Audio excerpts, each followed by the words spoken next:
Hello മക്കളെ, നമ്മളെല്ലാവരും second time എക്സാമിന് ഒരുങ്ങിക്കൊണ്ടിരിക്കുകയാണ്. അപ്പോൾ സെക്കൻഡ് ടൈം എക്സാമിന് +1 കൊമേഴ്സ് കമ്പ്യൂട്ടർ ആപ്ലിക്കേഷനിൽ വരുന്ന പ്രോഗ്രാമിംഗ് ചാപ്റ്റേഴ്സുകളൊക്കെയാണ്. അത് തന്നെയാണ് ഏറ്റവും വളരെ ഇമ്പോർട്ടൻറ്റ് ചാപ്റ്റേഴ്സ് എന്ന് പറഞ്ഞാൽ. അപ്പോൾ പ്രോഗ്രാമിംഗ് ചാപ്റ്റേഴ്സ് എന്ന് പറഞ്ഞാൽ ഫസ്റ്റ് ചാപ്റ്ററാണ് ഗെറ്റിംഗ് സ്റ്റാർട്ട് വിത്ത് C++ എന്ന് പറയാം.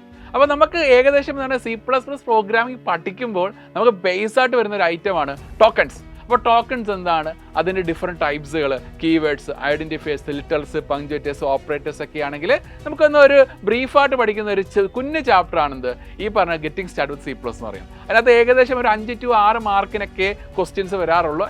എങ്കിൽ നെക്സ്റ്റ് ചാപ്റ്ററിലോട്ട് വരികയാണെങ്കിൽ ഡേറ്റ ടൈപ്സ് ആൻഡ് ഓപ്പറേറ്റേഴ്സ് ആണ്, അഥവാ ഒരു കോർ ചാപ്റ്ററാണ്. അതായത് നമ്മുടെ പ്രോഗ്രാമിങ്ങിൻ്റെ കോർ ചാപ്റ്റേഴ്സ് അഥവാ മിക്ക കാര്യങ്ങൾ അഥവാ ഇമ്പോർട്ടൻറ്റ് കാര്യങ്ങളെല്ലാം പഠിക്കുന്ന ഒരു ചാപ്റ്ററാണ് ഡേറ്റ ടൈപ്സ് ആൻഡ് ഓപ്പറേറ്റേഴ്സ്. അതിൽ ഡേറ്റ ടൈപ്സ് പഠിക്കുന്നുണ്ട്, ദെൻ ഓപ്പറേറ്റേഴ്സ് തന്നെ arithmetic operators, relational operators, logical operators. അപ്പോൾ ഇത് നമ്മൾ എന്താണ് മാത്തമാറ്റിക്സിൽ യൂസ് ചെയ്യുന്ന പോലെ അല്ല.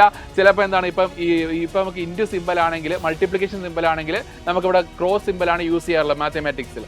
പക്ഷേ ഈ കമ്പ്യൂട്ടർ ആപ്ലിക്കേഷനിലോട്ട് വരുമ്പോൾ, കമ്പ്യൂട്ടർ സയൻസിലോട്ട് വരുമ്പോൾ നമുക്ക് ആ ഒരു സിമ്പിൾ കീബോർഡ് ഇല്ലാത്തത് കൊണ്ട് തന്നെ സ്റ്റാർ ആണ് യൂസ് ചെയ്തത്. അങ്ങനെ ഡിഫറെൻറ്റ് ടൈപ്സ് ഓഫ് ഓപ്പറേറ്റേഴ്സ് പഠിക്കുന്നുണ്ട്. ദെൻ പിന്നെയാണെങ്കിൽ പല ടൈപ്പ് ഓഫ് സ്റ്റേറ്റ്മെൻറ്റ്സ് പഠിക്കുന്ന ഒരു ചാപ്റ്ററാണ് ഡേറ്റ ടൈപ്സ് ആൻഡ് ഓപ്പറേറ്റേഴ്സ്.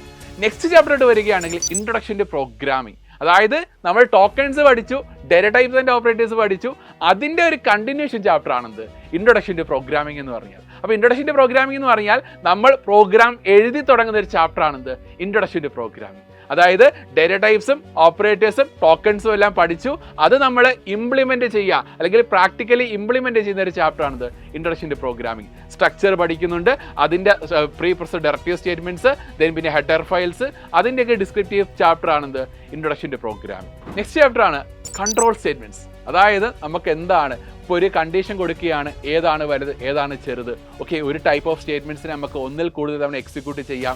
അപ്പോൾ അതൊരു വിശദമായിട്ട് അതിൻ്റെ structure, while loop, for loop, if statements, nested if statement, അതുപോലുള്ള പലതരത്തിലുള്ള സ്റ്റേറ്റ്മെൻറ്റ്സുകളും അതിൻ്റെ വർക്കിങ്ങും അതിൻ്റെ പ്രോഗ്രാംസും ഇൻട്രസ്റ്റ് ആയിട്ട് പഠിക്കുന്ന ഒരു ചാപ്റ്ററാണിത് കൺട്രോൾ സ്റ്റേറ്റ്മെൻറ്റ്സ് എന്ന് പറയുന്നത്.